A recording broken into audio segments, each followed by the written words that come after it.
اللہ پر بھروسہ رکھنا ہے، اللہ پر یقین رکھنا ہے، اور وہ رب کیسے عطا فرماتا ہے، سبحان اللہ۔ ایک اور ایمان افروز واقعہ سنیں، پھر میں آپ کو ایک کمال کی آیت سناؤں گا۔ ہوا کیا، ایک بزرگ تھے حضرت حاتم اسم، بہت بڑا نام ہے، ٹھیک ہے، ان کا توکل بہت کمال کا تھا۔ ایک رات اپنے رفقا سے، اپنے دوستوں سے بات کر رہے تھے تو حج کا ذکر نکل آیا، تو ان کے دل میں بھی حرمین طیبین جانے کی تڑپ بڑھ گئی، تو گھر تشریف لائے اور اہل خانہ سے کہتے ہیں اگر مجھے اجازت دو تو میں حرمین طیبین چلا جاؤں۔ تو بیوی بچوں نے کہا کہ ہمارے پاس تو پیسے ہی نہیں ہیں، فاقے چل رہے ہیں، اور آپ مکہ مدینے جانے کی بات کر رہے ہیں، اور آپ چلے گئے تو ہمارا پیچھے کیا حال ہوگا؟ ہیں، بھروسہ اللہ پر نہیں ہے، اسباب پر، چیزوں پر۔ تو وہ ایک چھوٹی بچی تھی، وہ کیا کہتی ہے، اگر تم لوگ اجازت دے دو تمہارا کیا جائے گا، یہ جہاں جانا چاہتے جانے دو، یہ رزق دینے والے تھوڑی ہیں، کہتے یہ رازق تھوڑی ہیں، رزق ملنے کا وسیلہ ہیں۔ جب گھر کے دیگر افراد نے بچی کا توکل دیکھا تو کہتے بچی ٹھیک تو کہہ رہی ہے، اللہ کے گھر ہی جا رہے ہیں، آپ چلے جائیں۔ حضرت کو اجازت دے دی گھر والوں نے، آپ حج پر روانہ ہو گئے۔ اب صبح ہوئی تو آپ کی جیسے ہی حج کی خبر پھیلی تو آپ کے پڑوسی آ گئے، کہا یہ آپ نے کیا کیا، اس بچی کو برا بھلا کہنے لگے کہ آپ کو اجازت نہیں دینی چاہیے تھی، آپ کے ابو چلے گئے، آپ کے کھانے پینے کے مسائل ہیں۔ اچھا پہلے ایسا تو نہیں تھا کہ 15-20 دن 40 دن کا حج تھا، کئی مہینوں کا ٹریول ہوتا تھا، جاتے تھے آتے تھے، آلموسٹ 4 to 6 month، ہو سکتا ہے سال کا سفر ہو۔ تو اب بچی کو یہ کہنے لگے کہ تمہیں اجازت نہیں دینی چاہیے تھی۔ آئے ہائے، جب اس بچی نے یہ سنا نا تو آسمان کی طرف سر اٹھایا اور کہنے لگی کہ اے میرے مالک، اب مجھے ان لوگوں کے سامنے رسوا نہ کرنا، تیرے بھروسے میں نے کہا تھا، اب تو نے رسوا نہیں کرنا۔ اچھا ہوا یہ کہ اس شہر کا جو حاکم تھا، جو سمجھ لیں بادشاہ تھا یا گورنر کہہ لیں، وہ شہر کے گشت پر نکلا اور ٹریول کرتے کرتے اسے پیاس لگی، تو اسی حضرت حاتم اسم کے گھر کے دروازے پر آ کر دروازہ بجایا جاتا ہے، کہا گورنر صاحب آئیں ذرا پانی پلا دیں، پیاس لگی ہے۔ ان کی زوجہ کہتی یا اللہ، ہم وہ لوگ ہیں جن کے اپنے کھانے پینے کے پرابلمز ہیں اور ہمارے دروازے پر شہر کا حاکم آ کر پانی مانگ رہا ہے، اے اللہ تیری قدرت۔ پانی پلایا تو کسی پڑوسی نے آ کر کہا کہ یہ بڑے غریب لوگ ہیں اور ان کے والد صاحب حج پہ چلے گئے ہیں، حضرت حاتم اسم ہیں، اور ان کے گھر میں تو فاقے چل رہے ہیں۔ تو بادشاہ نے کہا کہ انہوں نے ہم پر مہربانی کی، ہمیں پانی پلایا، ان کو ایسے خالی ہاتھ تو نہیں چھوڑنا چاہیے۔ اس نے اپنے جو پیٹی باندھتے تھے اس زمانے میں، اپنی پیٹی اتاری اور ان کے گھر میں ڈال دی، اور اپنے سارے سپاہیوں سے کہا سب اپنی اپنی پیٹی ڈال دو۔ سب نے پیٹی کھولی اور ڈال دی، بعد میں وہ پیٹی کے بدلے پیسے آئے اور وہ مالدار ہو گئے، اتنے پیسے ہو گئے، سبحان اللہ۔ اب کیا ہوا، جب یہ سب کچھ آ گیا تو اب وہ بچی زاروں کے تار رونے لگی۔ لوگ کہنے لگے اب تو مسئلہ حل ہو گیا، اللہ نے تمہارا بھروسہ تھا، اللہ نے اتنی مہربانی کی، اتنے پیسے گھر میں آ گئے۔ تو وہ بچی کے جملے سنیے گا، وہ کہتی ہے کہ میں تو اس لیے رو رہی ہوں کہ ہم نے کل رات بھوک کے عالم میں گزاری، جب مخلوق نے ہمارے حال پر نظر عنایت کی تو فقر و غربت سے ہمیں غنی کر دیا، فقر و فاقہ ختم، وی آر ناؤ رچ۔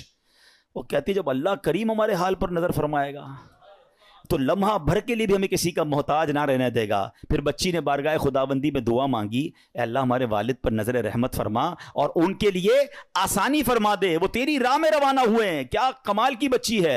اور جب اس بچی نے یہ دعا کی تو پھر ہوا کیا، سبحان اللہ، کہ دوسری طرف سیدنا حاتم اسم جب حج کے قافلے کے لیے روانہ ہوئے تو راستے میں امیر قافلہ شدید بیمار ہو گیا۔ لوگوں نے اس کے لیے ڈاکٹر کو تلاش کیا تو ڈاکٹر نہیں ملا۔ امیر قافلہ نے پوچھا کوئی ہمارے ساتھ نیک بندہ ہے، اللہ کا کوئی نیک بندہ؟ لوگوں نے کہا ہاں ہمارے ساتھ تو حضرت حاتم اسم ہے۔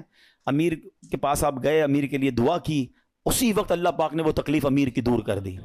تو امیر نے حکم دیا کہ ان کے لیے کھانے پینے اور سواری کا انتظام کر دیا جائے۔ آپ رحمۃ اللہ تعالی علیہ اپنے بچوں کے لیے پریشان تھے جن کو پیچھے چھوڑ کر آئے ہیں، اسی حالت میں آپ کی آنکھ لگ گئی، خواب میں کسی نے کہا حاتم جو ہمارے ساتھ اپنا معاملہ درست کر لیتا ہے ہم بھی اس کے ساتھ اپنا معاملہ درست کر لیتے ہیں۔ آپ کو اہل و عیال کے ساتھ جو پیچھے مدد ہوئی نا وہ بھی خواب میں بتا دیا گیا۔ حج کے بعد جب واپس تشریف لائے تو بچی گلے لگ کر رونے لگی۔ اس موقع پر وہاں موجود بچوں نے بڑوں سے کہا اللہ پاک اس کی طرف نظر نہیں فرماتا جو عمر کے اعتبار سے بڑا ہو، بلکہ اس کی نظر رحمت تو اس کی طرف متوجہ ہوتی ہے جو اللہ کریم کی زیادہ پہچان رکھتا ہے، زیادہ معرفت رکھتا ہے۔ تو اے میرے پیارے اسلامی بھائیوں، یاد رکھیے اللہ پر بھروسہ ہو تو بگڑے کام سنور جاتے ہیں۔ یہ آج کل لوگ جو حرام کام کی طرف جا رہے ہیں نا، کوئی سود کا کام کر رہا ہے، کوئی رشوت کا کام کر رہا ہے، کوئی جناب کہتا ہے نہیں یار جھوٹ بولے بغیر کاروبار کیسے ہوگا، یہ ایکچولی پرابلم یہ توکل کی کمی ہے۔ آج حرام روزی کا جو بازار گرم ہے نا، اچھا پتہ سب کو ہے کہ میں جھوٹ بول رہا ہوں، پتہ ہے میں ملاوٹ کر رہا ہوں، پتہ ہے میں دھوکہ دے کر پیسے کما رہا ہوں، لیکن جب اس سے پوچھو کیوں کر رہے ہو تو یار کیا کریں، گھر کا خرچہ کیسے چلے گا، مارکیٹ میں سارے ہی جھوٹ بولتے ہیں، میں نہیں بولوں گا تو میرا مال کیسے بکے گا۔ مجھے بتائیے پھر توکل کدھر گیا؟ پھر بھروسہ کدھر گیا؟ یعنی آپ یہ سمجھتے کہ غلط کر کر ہی پیسے ملیں گے، یہ بھول ہے ہماری. یاد رکھیے حرام روزی کے قریب بھی نہ جائیں. یہ وہ غلطی ہے جو ہمارے یہاں بہت بڑی تعداد میں لوگ کر رہے ہیں. آپ یقین کریں، آپ اللہ پر بھروسہ رکھیں اور ایک نیت کر لیں، آج کچھ بھی ہو جائے میں حرام روزی کے قریب بھی نہیں جاؤں گا. پھر دیکھیں آپ کے مسئلے کیسے حل ہوتے ہیں. سب سے بڑا پرابلم پتہ ہے کیا ہے؟ ہمارے مسئلے حل نہیں ہو رہے، ہمیں سکون نہیں ملتا ہے، ہماری ٹینشنیں دور نہیں ہوتی ہیں. پلیز چیک کیجئے روزی حلال ہے کہ نہیں ہے. ایک بار حضرت موسیٰ علیہ نبینا علیہ الصلوۃ والسلام نے ایک شخص کو دیکھا کہ وہ زارو کتار رو رہا ہے، ہاتھ اٹھا اٹھا کر دعائیں کر رہا ہے، یا اللہ یا اللہ یا اللہ. حضرت موسیٰ تو اللہ سے بات کرتے تھے. آپ نے اللہ سے عرض کی، مولا یہ اتنی دعائیں کر رہا ہے، اس کی دعا سن لے، اس کی پکار سن لے، اس کا مسئلہ حل کر دے. اللہ نے فرمایا اے موسیٰ یہ اتنا روئے کہ روتے روتے مر جائے، یہ اتنے ہاتھ بلند کرے کہ اس کے ہاتھ آسمان تک پہنچ جائیں، تب بھی اس کی دعا قبول نہیں ہونی ہے. حضرت موسیٰ نے کہا یا اللہ وجہ کیا ہے؟ فرمایا یہ حرام کھاتا ہے، حرام پہنتا ہے اور اس کے گھر میں حرام مال ہے. خدا را اس سے نکل آئیے، ہمت کیجئے، ایک بار آپ بھروسہ کیجئے اللہ پر. مجھے اندازہ ہے اس طرح کے بیان ہوتے ہیں نا تو ڈبل مائنڈڈ ہو جاتا ہے بندہ، یار بات ٹھیک ہو رہی ہے مگر پورا امپائر کھڑا ہوا ہے، پوری فیکٹری چل رہی ہے، پورا بزنس ہی سود پہ چل رہا ہے، جھوٹ پہ چل رہا ہے، بہت ساری غلطیاں ہیں، کیسے نکلوں؟ اللہ سے مدد مانگنی ہے، وہ کریم ہے، وہ ضرور مدد فرمائے گا. ایک اور بات سنیے، یہ بعض اوقات فیملی پریشر کی وجہ سے بھی لوگ حرام کی طرف جاتے ہیں، ڈیمانڈ ہی ختم نہیں ہوتی نا. ایک اور حدیث پاک سنیے، اللہ کرے میری بہنیں سن رہی ہوں، میری مائیں، میری بچیاں سن رہی ہوں، وہ بھی اس حدیث کو سنیں. پیارے آقا علیہ الصلوۃ والسلام نے ارشاد فرمایا لوگوں پر ایک ایسا زمانہ آئے گا کہ مومن کو اپنا دین بچانے کے لیے ایک پہاڑ سے دوسرے پہاڑ اور ایک غار سے دوسرے غار کی طرف بھاگنا پڑے گا. اس وقت روزی اللہ عز و جل کی ناراضگی کے ذریعے ہی حاصل کی جائے گی، یعنی طریقہ بڑا مشکل ہو جائے گا حلال کمانے کا. پھر جب ایسا زمانہ آئے گا تو آدمی اپنے بیوی بچوں کے ہاتھوں ہلاک ہوگا. اچھا بیوی بچے نہیں ہوں گے تو والدین کے ہاتھوں ہلاک ہوگا، اگر والدین نہ ہوئے تو رشتہ داروں اور پڑوسیوں کے ہاتھوں ہلاک ہوگا. صحابہ کرام نے عرض کی حضور وہ کیسے؟ یعنی بندہ اپنے بیوی بچوں، پڑوسیوں، ماں باپ کے ہاتھوں کیسے ہلاک ہوگا؟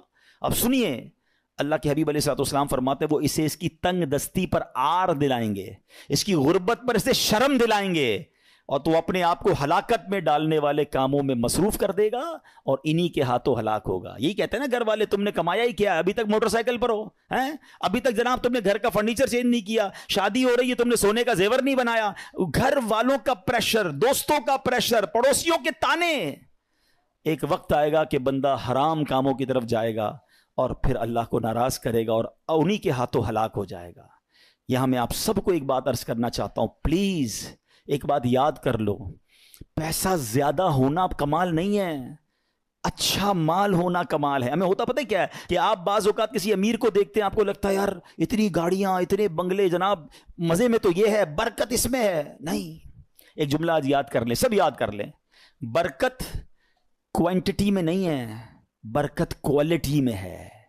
کسی کے پاس اربوں روپے ہیں، حرام کے ہیں، سکون نہیں ہے، سو نہیں پا رہا، بچے بیمار، نافرمان، گناہگار، وہ پیسے کس کام کے ہیں؟ اور کسی کے پاس تھوڑے ہیں مگر حلال کے ہیں، سکون کی نیند آتی ہے، بڑی بیماری سے اللہ نے بچایا، بچے اور فیملی نیکوکار ہیں. بتاؤ کون زیادہ سکون میں ہے، کون برکت والا ہے؟ پلیز حلال کی طرف توجہ رکھیں. ہمارا سب کا ایک ہی مسئلہ ہے کہ اگر ہماری دعائیں قبول ہونا شروع ہو جائیں ہمارے سارے مسئلے حل ہو جائیں گے.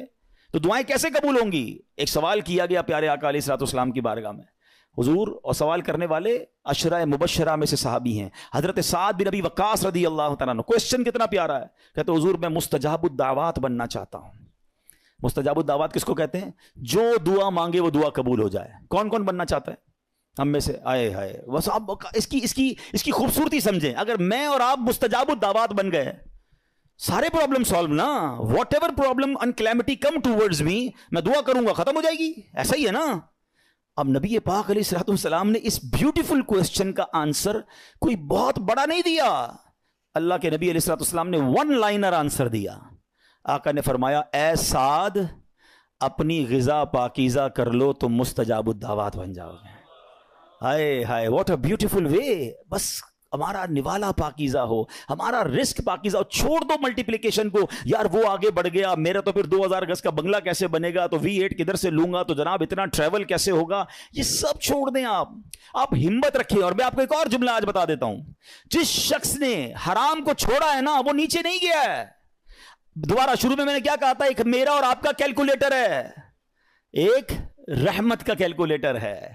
آپ مجھے ایک بات کا جواب دیں, میں نے کئی بار یہ واقعہ بیان کیا, چلو میں اس کو شارٹ کر دیتا ہوں. ایک مبلغ کو ایک بندہ ملا اور کہتا ہے جناب میں آپ کا بیان سنا اور مجھے ذہن بن گیا حرام چھوڑنے کا. یورپ کی بات ہے. وہ کہتے ہیں میرے اسٹور پہ شراب بکتی ہے, اور بھی سامان بیچتا ہوں لیکن شراب بھی بیچتا ہوں. میں شراب بیچنا چھوڑوں گا, پیسے ہی پورے نہیں ہوں گے, کرایہ ہی نہیں نکلے گا, بچوں کا کیا ہوگا. تو اس مبلغ نے اس بندے کو یہ کہا جو میں آپ سب کو اور میرے ویورز کو بھی کہنا چاہتا ہوں کہ یار ایک بات بتاؤ, تم حرام کما رہے ہو؟ کہتا ہے ہاں. اللہ دے رہا ہے, روزی مل رہی ہے؟ کہا مل رہی ہے. تم حلال کماؤ گے تو کیا وہ روزی بند کر دے گا؟ مجھے بتائیں نا, رزق دینے والا کون ہے, رازق کون ہے؟ میں اللہ کی نافرمانی کروں وہ دے رہا ہے, اور مجھے ڈر یہ ہے کہ میں اس کو راضی کروں گا اور وہ بند کر دے گا. یا تو روزی دینے والا کوئی اور ہوتا تو سمجھ آتی بات کہ بھائی عبادت اللہ کی کروں گا, وہ بندہ ناراض ہو جائے گا. جب روزی دینے والا رب ہے, میرا ایمان ہے, عقیدہ ہے, اس کا مطلب یا تو وہ ایمان کمزور ہے, اور اگر وہ توکل مل گیا تو یہ ڈیفینیٹلی ہوگا کہ آپ اللہ کی ناراضی چھوڑیں, آپ کو اندازہ نہیں ہوگا کہاں سے روزی آنا شروع ہو جائے گی. ہوا کیا پتہ سنیں, یہ میں آپ کو پریکٹیکل واقعہ بتا رہا ہوں. 1 یا 1.5 سال بعد اسی مبلغ کی اسی نوجوان سے پھر یورپ میں ملاقات ہوئی. وہ نوجوان ڈھونڈتا ہوا آیا, کہتا ہے میں یاد ہوں آپ کو؟ کہتے یار کچھ یاد تو آ رہا ہے, آپ سے ملاقات ہوئی تھی. کہا میں وہی ہوں جس نے آپ سے وعدہ کیا تھا میں شراب نہیں بیچوں گا. آپ نے کہا تھا کہ اللہ تمہاری روزی میں برکت دے گا, ایسا ہی ہوا ہے, میں نے شراب بیچنا چھوڑ دی, پتہ نہیں کدھر سے روزی آ رہی ہے, اللہ نے برکت ڈال دی ہے. یہ ایک ٹیسٹ ہوتا ہے, یہ ایک پلان آپ کو پہلے لگے گا نہیں ہوگا, اور بعض اوقات کچھ دنوں تک آزمایا بھی جائے گا. آپ بولیں یار مولانا صاحب نے کہا تھا کہ بھائی حرام چھوڑ دو, پیسے زیادہ ہو جائیں گے, میں تو روز کی رشوت 10,000 روپے لیتا تھا, میں نے چھوڑ دی, آج تو 11,000 روپے نہیں آئے. ایسا نہیں ہوگا, کچھ دن آزمایا جائے گا. ہو سکتا ہے اللہ تھوڑی میں ہی تمہیں سکون عطا کر دے, تمہیں برکت ڈال دے, یا پھر تمہیں اپنے غیب کے خزانوں سے عطا فرمائے. اب میں آخر ایک آیت, اس بیان کو اینڈ کرتے ہوئے, ایک ایسی آیت ہے ایسا دلاسا دیتی ہے, اور اتنی پریکٹیکل قرآن کی آیت ہے. یقین کریں جب پھنس جاؤ نا, اس آیت کو اللہ کرے آپ یاد کر لیں, میں ریفرنس دے دیتا ہوں, آپ ایسا کریں کہ ریفرنس نوٹ کر لیں, اپنے موبائل میں نوٹ کر لیں, پھر خود قرآن پاک سے نکال لیجئے گا. ون آف مائی فیوریٹ آیت آف قرآن پاک. آئے ہائے ہائے, کیا دلاسا دیتی ہے. پارہ نمبر 28 ہے, سورہ الطلاق ہے, آیت نمبر 2 اور 3. ٹھیک ہے, یہ آیت آپ اس کو یاد کر لو, اس کا ترجمہ یاد کر لو, جب بھی ٹینشن میں ہو نا آپ یہ آیت دہرا لو. اب آیت سنیں کیا ہے, پورا فارمولا اللہ نے قرآن میں دے دیا ہے. اللہ فرماتا ہے وَمَن يَتَّقِ اللَّهَ يَجْعَلْ لَهُ مَخْرَجًا, جو اللہ سے ڈرے اللہ اس کے لیے نجات کا راستہ نکالے گا, اس کو ایگزٹ ڈور ملے گا. پھر کیا فرمایا, وَيَرْزُقْهُ مِنْ حَيْثُ لَا يَحْتَسِبْ, اللہ ادھر سے روزی دے گا جدھر تمہارا گمان بھی نہیں ہوگا. اچھا اب اس کو تھوڑا پریکٹیکلی کرتے ہیں. ٹھیک ہے, یہ سفید داڑھی والے بزرگ بیٹھے ہیں, مور دین 50 ایئرز جتنے بیٹھے ہیں نا, میں نے کبھی آپ سے بات نہیں کی ہوگی اس موضوع پر, مگر آج میں بہت عجیب سا دعویٰ کرنے جا رہا ہوں. جتنے یا 50 سال سے بڑی عمر کے بیٹھے یا 45 سے پلس ہے نا, اب میں جو جملہ کہنے جا رہا ہوں آپ سب سے پوچھ لیجئے گا, آپ کی زندگی میں ایک بار کم از کم, اس سے زیادہ بھی ہو سکتا ہے, ایک بار ایسا ضرور ہوا ہوگا کہ آپ کو لگا ہوگا یار بس اب ختم, پھنس گئے بھائی, بڑا معاملہ آ گیا ہے, اب نہیں نکل سکتا, ادھر سے نکلوں گا کیسے. اور آپ ایسے نکلے ہوگے کہ آج جب آپ سوچتے تو آپ حیران ہیں, یار میں اس پرابلم سے نکلا کیسے. کیلکولیٹر کہتا تھا قرضہ بہت ہو گیا ہے, نقصان بڑا ہو گیا ہے, پیسے پھنس گئے, کہیں کوئی پیسوں کا معاملہ ہوا ہوگا, کوئی بیماری کا معاملہ ہوا ہوگا, کوئی فیملی پرابلم ہوا ہوگا. مگر آج سوچتا ہوں تو حیران ہو جاتا ہوں, ایسا ہوا ہے. سب کے کئی لوگوں کے سر ہل رہے ہیں. اس کا مطلب کیا ہے, جو اللہ سے ڈرے اللہ اس کے لیے نجات کا راستہ نکالتا ہے. وَيَرْزُقْهُ مِنْ حَيْثُ لَا يَحْتَسِبْ, اللہ ادھر سے روزی دیتا ہے جدھر تمہارا گمان بھی نہیں ہوتا. جو لوگ اس بھروسے سے ہٹ جاتے نا, دیکھیں واٹ از دا کانسیکوینسز, اگر ہم توکل کو چھوڑتے تو اس کا پتہ ہے پرابلم کیا ہوتا ہے. میں نے میرے بیان کا ٹاپک آج ہم نے اسی لیے رکھا توکل ضروری کیوں ہے. آج ڈپریشن بڑھ رہا ہے, آج سوسائڈز بڑھ رہے ہیں, آج لوگ جناب اللہ سے مایوسی کی باتیں کر رہے ہیں. کیوں؟ توکل ختم ہو گیا. توکل ایکچولی اینٹی ڈپریشن ہے. اگر آپ بھروسہ اللہ پر کر لینا, دنیا کی کوئی بھی چیز سامنے آ جائے, ہمیں کسی نے آگ میں نہیں ڈالا, حضرت ابراہیم کو تو آگ میں ڈالا نا. ایسے بہت سارے بدر کا واقعہ ہم نے سنا. 313 لوگوں کو کیا تھا جذبہ, توکل تھا کہ اللہ کے نبی ساتھ ہیں, ہم راضی ہیں, اور اللہ نے فرشتے بھیج دیے. تو ایکچولی یہ ڈپریشن سے نکلنا ہے, سوسائڈ کے خیال دماغ میں نہ آئے, تو ہمیں اسٹرانگلی اللہ پر بلیو کرنا ہوگا. یہ آیت بتا رہی ہے وَيَرْزُقْهُ مِنْ حَيْثُ لَا يَحْتَسِبْ, اللہ ادھر سے روزی دے گا ادھر تمہارا گمان بھی نہیں ہوگا. پھر اللہ آگے کیا فرماتا ہے, وَمَن يَتَوَكَّلْ عَلَى اللَّهِ فَهُوَ حَسْبُهُ, جو اللہ پر بھروسہ کرے اللہ اس کے لیے کافی ہے. Actually this is the message of Quran. اللہ پر بھروسہ نہیں ہے تو آپ پریشان ہی رہیں گے, اور اللہ پر بھروسہ کر لیں پھر دیکھیں آپ کیسے نکلتے ہیں. ہم دنیا والوں کو اپنی پرابلمز بتاتے ہیں. میں آج آخر میں آپ کو ایک بات بتانا چاہتا ہوں, نہ بتایا کرو دنیا والوں کو اپنے مسائل. ہاں مت بات کیا کرو, کوئی کچھ کرتا بھی نہیں ہے اور کر سکتا بھی نہیں ہے. میری بیماری کون دور کر سکتا ہے, میرا پرابلم, کیونکہ سارے مسائل حل ہونے اللہ کی بارگاہ سے ہیں. دنیا والوں سے ہم بات کرتے ہیں نا, لوگ انجوائے کرتے ہیں, لوگ ہماری بات پر مزے لے رہے ہوتے ہیں. ہمارے سامنے نہیں کہتے, ہمارے بعد لوگوں کو بتاتے ہیں آیا تھا میرے پاس, اس کا فلاں مسئلہ ہے, اس کا فلاں پرابلم ہے, ہاں بڑی بڑی باتیں کرتا ہے یہ والے پرابلم میں. یعنی ہماری پرابلم سے دنیا والے انجوائے کر رہے ہوتے ہیں. کیوں بتاتے ہو دنیا والوں کو بھائی؟ کسی کا احسان کیوں اٹھائیں, کسی کو حالات کیوں بتائیں, تم ہی سے مانگیں گے تم ہی دو گے, تمہارے در سے ہی لو لگی ہے. وہ شاعر کہتے ہیں نا, دنیا والے تو درد دیتے ہیں, دنیا والے تو درد دیتے ہیں, درد دل کی دوا مدینہ ہے, درد دل کی دوا. اور کیوں ہو مایوس اے مریضوں تم, کیوں ہو مایوس اے مریضوں تم, آؤ دارو شفا مدینہ ہے. تو ہمیں اللہ اور اس کے رسول کی طرف نظر رکھنی ہے, ہم نے دنیا والوں کو نہیں بتانا ہے. تو ہمیں اللہ پر جب بھروسہ ہوگا نا, میں آپ کو مشورہ دیتا ہوں, آپ اللہ سے باتیں کیا کرو. مجھے ایک بات بتائیں, کبھی رات میں ایسا ہوا ہوگا آپ کے ساتھ کہ آپ بڑے دکھی ہوں گے, ٹینشن میں نیند نہیں آئی ہوگی, بچپن میں خاص طور پہ یا جوانی میں, اور آنکھوں میں آنسو ہوں گے, اور آپ اپنی والدہ کے پاس گئے ہوں گے نیند سے بیدار ہو کر, یا نیند نہیں آ رہی, اور ماں کو کہا ہوگا ماں میں بہت پریشان ہوں, پھنس گیا ہوں ماں, بیمار ہوں یا قرضے میں ہوں, واٹ ایور آپ کا پرابلم تھا. سچ بتاؤ ماں نے کیا کیا تھا؟ کروٹ بدل کر سو گئی تھی کہ بیٹا تو جان تیرا کام جانے, یا ماں بھی بے قرار ہو گئی تھی, ماں بھی اٹھ کر بیٹھ گئی, ماں نے سینے لگایا, اللہ سے دعائیں کرنا شروع کر دی. مجھے ایک بات بتاؤ, میں بستر سے اٹھ کر آنکھوں میں آنسو لیے جب ماں کے پاس گیا, اس ماں نے سینے لگایا. کبھی بستر سے اٹھ کر آنکھوں میں آنسو لے کر اللہ کے پاس جاؤ تو صحیح. میرا رب تو وہ ہے جس نے میری ماں کے دل میں ممتا بھی اسی نے ڈالی ہے, وہ کئی ماؤں سے زیادہ چاہنے والا ہے. ہمارا پرابلم یہ, بات ہی نہیں کرتے اللہ سے, ہم سب سے بات کرتے ہیں. آپ اس کو ٹرائی کر کے دیکھ لیں, اور اللہ سے اپنی مادری زبان میں جس طرح بات کرنی ہے بات کریں نا. دنیا میں کسی بڑے آدمی, گورنر, وزیر اعظم, صدر سے بات کرنی ہو, اول تو ٹائم نہیں ملتا, نمبر نہیں ملتا, مل جائے تو سیکرٹری بولتا ہے صاحب بہت بیزی ہیں, 15 دن بعد موقع ملے گا. اچھا پھر ملاقات 5 منٹ کی ہوگی. کتنی کنڈیشن ہے یار. میں تو کہہ رہا ہوں خدا سے بات کرنی ہے, احکم الحاکمین سے بات کرنی ہے. کیسے ہوگی؟ پوچھو مولا علی سے. کہتے ہیں جب میرا جی چاہتا ہے میرا رب مجھ سے بات کرے, میں قرآن پڑھنے لگ جاتا ہوں, اور جب جی چاہتا ہے میں اللہ سے بات کروں میں دعا کرنے لگ جاتا ہوں. کیا 2 وے کانورزیشن ہے یار.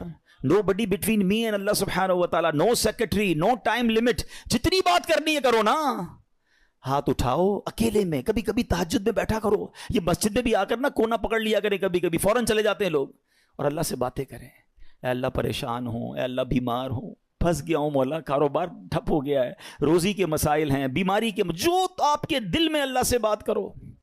آپ یقین کرو وہ دینے والا ہے, وہ خود فرماتا ہے ادعونی استجب لکم, مانگو میں تمہیں عطا کروں گا.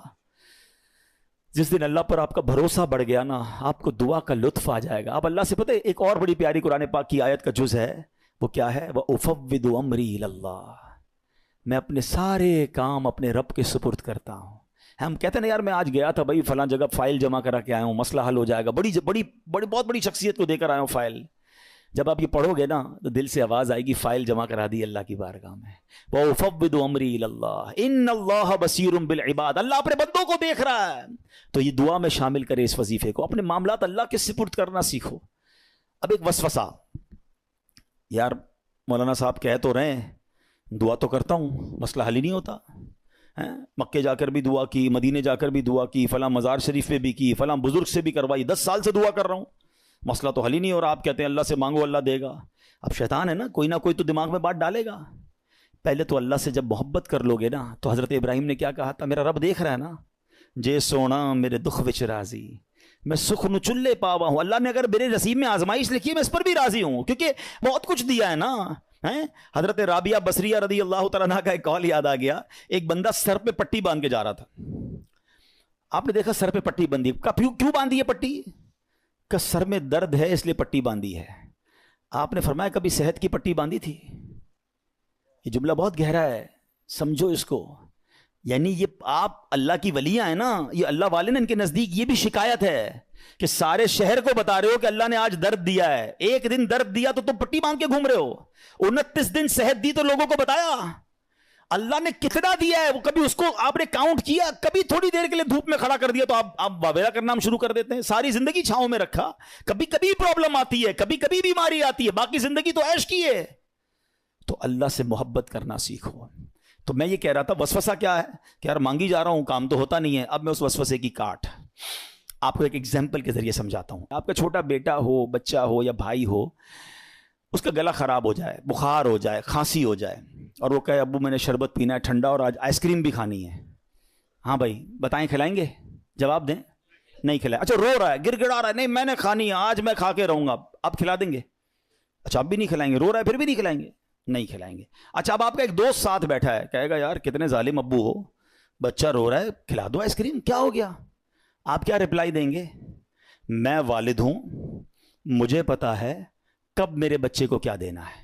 یہی کہتے ہیں نا, میں والد ہوں, مجھے معلوم ہے میرے بچے کو کب کیا دینا ہے. اب ذرا دل سے میرا جملہ سننا, تم والد ہو, تمہیں پتا ہے بچے کو کب کیا دینا ہے.